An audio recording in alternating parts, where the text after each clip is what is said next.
What's up, everybody? This is Ryan Van Orn. I'm back with another edition of the Millpreneur Podcast, brought to you today by Synergist. Synergist is your scalable operations company that helps you grow exponentially faster at a fraction of the cost. Go check out synergist.com for more details. Also, while you're at it, make sure that you click that like button and subscribe to new episodes coming out every week, twice a week for the Millpreneur Podcast. Today, I'm super excited to have on Miss Marah Lago of the Military Creator Conference. Marah, how are you today? I am great. How are you? It's nice to see you. Man, it's great to see you, and I'm super excited about what you got going on because the Military Creator Conference is something that I've seen and going to be a part of, and like just love being able to give more shine. But you have such an incredible backstory about stuff as well, and I want to touch on that as well before we jump too far into this. Is that cool with you? Absolutely. I'm all in. Awesome. Well, yeah, let's just start from, I know we've talked in the past about like what you did before, you this journey in the Military Creator Conference. Talk about what what your past looked like. Yeah, so since I came to Military Creator Con, part of that was because of my marriage to my husband, who's a retired Air Force combat veteran. And I met him in 2021 in January, but obviously my life was a lot longer before that. So I started in corporate America. I think I told you then I worked in mergers and acquisitions and management consulting with Ernst and Young. And I was also the vice president of human resources for Krispy Kreme Donuts. And I always joke that I loved Krispy Kreme Donuts culture. Just loved it. It was great. Enjoyed myself. Was a super good spot for me. And but corporate America really wasn't my place. It really wasn't for me. At the time that glass ceiling for women was very real. It was a genuine thing. And I was a little too forward, a little too bold, a little too, why do we do it this way? That I've got a better idea kind of person. That really wasn't necessarily encouraged back then. So I started my own business. My first entrepreneurial experience was basically a boutique ad agency. And I did all the work for Sony Pictures, MGM, the Hollywood Bowl Museum, all the pre-production for that. I think my name's still on a plaque there. The LA Times, I did their executive lunchroom. I basically did all kinds of stuff, including Sizzler International's menu boards. So if you remember Sizzler, like the steakhouse kind of thing, they had these menu boards, and they were, longtime customer of mine, and they ended up going bankrupt. So they owed me a good sum of money, and because my margins were narrow, and I didn't know, frankly, a ton about being an entrepreneur, which there's always something to learn. I feel like there's Right. always something you can learn. My margins were just too narrow to survive that. So I went belly up. What I took with me was an award for Who's Who of International Entrepreneurs, which was a kudo for me. But that's what I took away from that. And not long after that, I met my ex-partner, and I had been for years designing jewelry, sort of just beaded crap, honestly, just for my own work, my own life and friends and whatever, just kind of stuff I wanted. And he and I started this sort of kiosk in a mall. This is how the whole thing started. And I didn't really like what we were producing. So I said, like, I want to kind of do a different line. So I started creating these one of a kind beaded pieces, necklace and earring sets, and they started selling for $300 to $500 a pop. Wow. And we started realizing, like, hey, this, maybe we can make some money at this jewelry thing that we're doing. And subsequently, I went to a trade show. I ended up finding this really beautiful blue gemstone that I'd never seen before. And honestly, nobody really knew what it was. So it was this sort of unusual, rare gemstone. And I loved it. I knew other people would love it. I finally figured out what it was, found that it was only found in a half-mile square of one mountain in the Dominican Republic. And we started dealing in this rare gemstone, and I started designing jewelry with it. And we grew that business from 0 to 8 figures in 11 years, completely unleveraged. That's No incredible. investors. Yeah, we bootstrapped the whole thing, and it was quite the great experience. But it was a lot of work. I mean, it was kind of hellish, but great, just like every entrepreneurial experience is, I think. Right. But So that's kind of how I got my claim to fame. I ended up winning the JCK Jeweler's Choice Award, and I ended up exiting in roughly 2016. I'd been on different cruise ships because we had mining operations. We were vertically integrated, so we had mining operations. We had 5 factories worldwide at different points, and about 780 doors, I think, worldwide, including all the cruise ships for Princess, Norwegian. We were on MSC. We were on Celebrity. I had my own boutique actually on Celebrity on 3 of the Solstice class ships. We were in Cabela's. We were in Diamonds International across the Caribbean. So we had a really nice relationship with the Caribbean and with Alaska and a lot of the tourist locations with That's this beautiful stone. unbelievable. Yeah, so I then went on television. We had a relationship with Shop NBC at the time, which I don't know if you remember that shopping channel.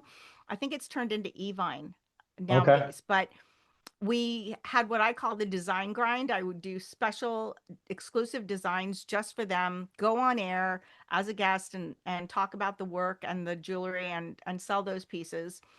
We did quite well there. Ended up communicating with QVC, but I never ended up taking that contract for reasons that I could discuss later on. But the word in perpetuity was a problem in the contract, so Right. I didn't end up going there. And then I was on television, and so at one point we're just like, okay, my ex and I were splitting. We just decided it would be best if he bought me out, and so he did. And after that, I went on to do a little bit of television with a different shopping channel, not specializing in Larimar, although I was sort of their Larimar specialist when they had Larimar on. And then I met my ex. I'm sorry, my current husband. He's God knows he's not my ex, my current husband. And James and I just sort of fell into a very digitally nomadic lifestyle. And I started loving the military community and had no experience in it before. I knew nothing about it. So I was a true civilian. And I feel like it is home. It's Yeah. just become part of my soul. And the veterans and the mill spouses I've met and the mill families, Gold Star families, have embraced me in a way that literally I'd never felt before. And I wanted to give back. And James had a conference already when we met in 2020. He had this conference called Military Creator Con, which you see back there, right? And the conference was like a 1 day event partnered up with a bigger conference, much bigger conference called Podfest. Have you heard of Hmm. Podfest? Right. Hmm. So he knew the founders really well, and we ended up continuing to build it as a 1 day event there, and have just gone out on our own for a 3 day event now in Arlington, Texas in April of 2026 and 2027. That's phenomenal. And it's so funny when you see like uh entrepreneurs that success leaves clues if they're going to be able to grow out what they're growing in. And you have showed every step of the way that you're going to be able to put these things at higher levels and grow exponentially all the way through. And so can you pull back the curtain a little bit on what to expect for 2026's Military Creator Con? Well, I'm really excited about it for a lot of reasons. So the big thing for me, is I love the sessions. I love the people we're bringing experts in all kinds of industries, and because Military Creator Con is all about creators and creatives and the military space and that mashup, sort of that collision. It's everybody that is a creator. So there's entrepreneurs that are creating businesses and building businesses and scaling them, like there's filmmakers, there's musicians, comedians, there's new media, all the people for authors and podcasters and YouTubers and TikTokers. And maybe there's a jewelry designer in there too. You never know. And what I'm excited about most is the community aspect. I say I go to the event, we create the event for the hallways, for the Right. networking. That's to me, that's what it's about. It's those collaborations. It's, connecting with the people who are like-minded, the people who are building something, who have new purpose. Because a lot of the people, we do have active duty, but the biggest preponderance of our members, our attendees, is really veterans. So it's, finding purpose after service. It's all about, just kind of asking the questions and being transparent and not gatekeeping. It's a very genuine place to be. I think it's partly because of the heart of my husband and I. We're really about helping people to connect and to ask the tough questions. We do. I've been on a couple panels. Like last year, I was on a panel, and people asked me questions, and I was like, "Oh, this is a tough one." So let me just share. Let me share where that came from. So it's good. It's great. I'm excited. I love it. What are you most proud about with this journey that you're on with the Military Creator Con? I think it's the people I meet along the way who all want to help and support and be a part of it. It feels so gratifying to, just meeting you. I mean, just every human that I meet, I'm so incredibly grateful for the service that everybody has done to, help me to be in a place that's free and that I have the life that I've been able to live. I always want to have the ability to give back in any way I can. And so for me, that's maybe sharing what I've learned along the way, if I can, if that helps, great. I love it. Um, I've always found with so many different businesses and like these conferences, you don't expect to have like a conversation or something, and then all of a sudden it takes you on like this other tangent that just opens something up. Do you have a story that you can share along those lines? Well, we have a keynote speaker that came from he's a civilian, but he is huge in Silicon Valley. Like he has 15 best-selling books, and he happens to have like bought and sold multi-million dollar companies. I think he exited just one of them for 30 million.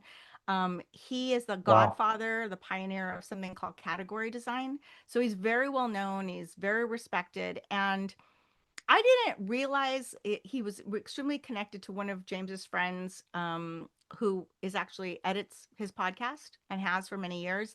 And so that to me is one of those amazing experiences. I get to meet all kinds of people that blow me away. I'm small potatoes and I love it. Just Ye- being in the room, fly on the Absolutely. wall. Has there been like, I guess since you and your husband have been working together on this, do you feel like there's been strategies or habits that you had to have, whether they, came from like that structure that the military brought to grow into what you're building Military Creator Con into? It's interesting you say that because that's a really big deal for me. That's something I like to talk about a lot. The military community to me is shockingly creative. Like, I had Hmm. no idea how creative everyone in the military is. The problem solving and the nimbleness. And, my husband, I think, deployed 11 times in his 20 years. So, like, all the places he's been and all the things he's done, everyone I've met's like that. So I Yeah. find that super invigorating. That's something that I felt contributed to my success in business, was being able to pivot quickly, being able to see my mistakes, own them, move on, do something else, figure it out, And that creativity, in addition to woodworking and leatherwork and jewelry and filmmaking and all the other creative endeavors that they do, is something that has just made Military Creator Con spectacular and has taken me through to where we are now. The diligence, that's another thing. Everybody in the military operates at a higher level. Yeah. So, that their ability to make success out of nothing is, I mean, if you talk about the whole world and how many people are actually entrepreneurs, I think a larger percentage would be military because of all the creativity and their ability to kind of focus and get it done. Yeah, I want to say like of all small businesses, it's like 8%, but like we're only like 2% of the population.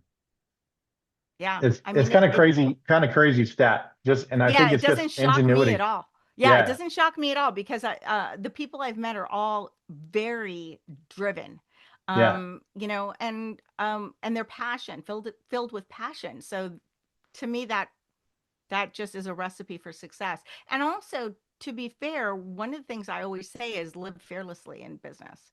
Take absolutely. calculated risks. You have to. If you're unwilling to risk, you won't be successful if you don't risk. So, 100%. and I find the military space is more comfortable with change and risk and diversity and all the kinds of things that they encounter on a daily basis. So I love it. I love it. Hey, one of the things that we do on this little podcast here, we like to learn a little bit more on the personal side of our founders and C-suite execs and stuff like that. Are you open for a little rapid fire questioning? I'll do the best I can. All right, cool. So, all right, here we go. So, what's the book that you're reading right now? You got a favorite book that you got your nose in? I don't have my book in my nose in a particular book right now, but there's a book I'm waiting to get, which is Lockheed's um, Lightning Strike.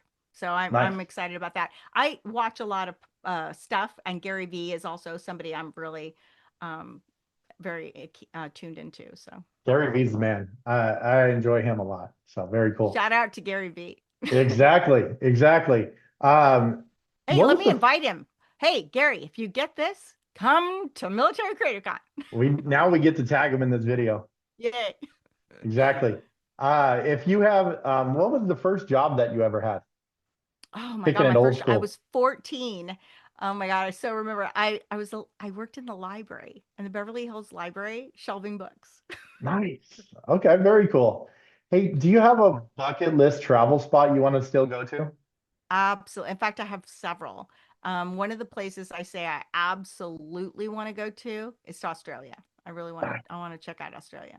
The Do you Great have Barrier a Reef would be yeah, Great Barrier Reef or like yeah. Sydney? Yep. Nice. For me, I'd like to dive the Great Barrier Reef. Like I feel like that would be a really bucket list thing to do. I love it. Are you an early bird or a night owl? I'm an early bird, and my husband's a night owl, so we cross. I dig it. I'll meet you at 2 p.m. Yeah, exactly. See you when I see you. Exactly. If you had one superpower, what would it be? To be fair, I've answered this question before. It's a weird thing for me. My favorite thing is languages. I speak two fluently, and I wish I could speak every language of the world that ever existed, that does exist, and ever will exist, because I'm all about communicating with people. So to That me, is it would cool. be having a full command of every language possible. Like the ultimate linguist. Yes, That that would would be be dope. I would really like that. I'd be able to like walk in anywhere and just like strike up a conversation with somebody in whatever language they spoke. Very cool. Hey, what's the one thing you cannot live without during your workday? Oh my goodness. Well, it sounds really pedantic. My computer, like it has my You whole life. gotcha. My laptop. It's so funny because like people either say computer, phone, or like, hey, I gotta have my coffee.